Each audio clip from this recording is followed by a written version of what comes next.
America's crazy plan to build a true flying aircraft carrier.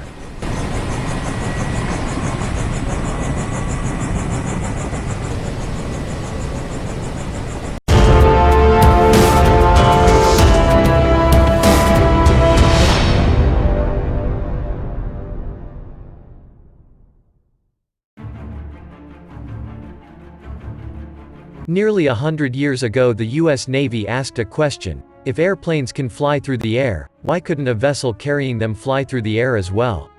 The result was the Akron-class airships, the only flying aircraft carriers put into service in any country.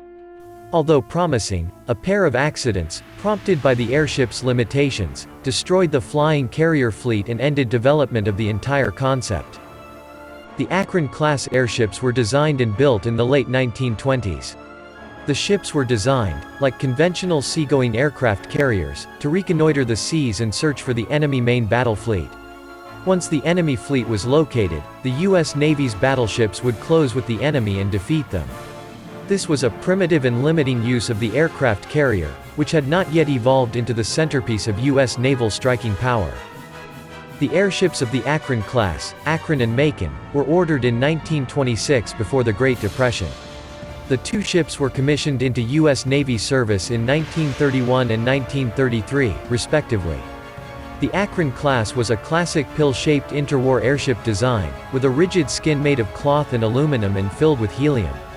The air vessel was powered by 8 Maybach 12-cylinder engines developing a total 6,700 horsepower. At 785 feet each, was longer than a Tennessee-class battleship, had a crew of just 60 each, and could cruise at 55 knots. The airships were lightly armed, with just 8.30 caliber machine guns. Unique among airships, the Akron class carried fixed-wing aircraft and could launch and recover them in flight.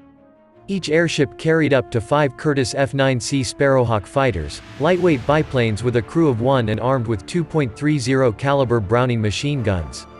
The airships each concealed a hangar within their enormous airframe and launched and recovered the Sparrowhawks through a hook system that lowered them into the airstream, whereupon they would detach and fly off. The system worked in reverse to recover the tiny fighters. The flying carrier concept had its advantages and disadvantages compared to the traditional seagoing carrier. Akron and Macon were twice as fast as surface ships, and could therefore cover more ground. By their very nature, those on board could see much farther over the horizon than surface ships, and their Sparrowhawks extended that range even farther. For just 60 men manning each airship, the Navy had a powerful reconnaissance capability to assist the battle fleet in fighting a decisive naval battle. The airships did have their disadvantages. Akron and Macon were both prone to the whims of weather, and could become difficult to handle in high winds. In February 1932, Akron broke away from its handlers just as a group of visiting congressmen were waiting to board.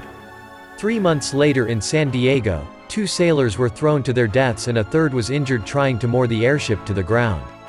Bad weather grounded the airships entirely, weather a traditional seagoing warship could handle with relative ease. On April 3, 1933, USS Akron was on a mission to calibrate its radio equipment off the coast of New Jersey when it ran into trouble. Strong winds caused the Akron to plunge 1,000 feet in a matter of seconds, and the crew made the snap decision to dump the water ballast to regain altitude. The airship ended up rising too quickly and the crew lost control.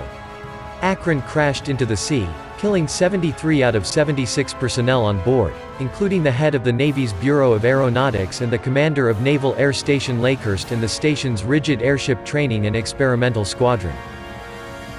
On February 12, 1935, USS Macon was over the Pacific Ocean when a storm caused the upper fin to fail. Macon had suffered damage to the fin months earlier, but the Navy had failed to repair the damage.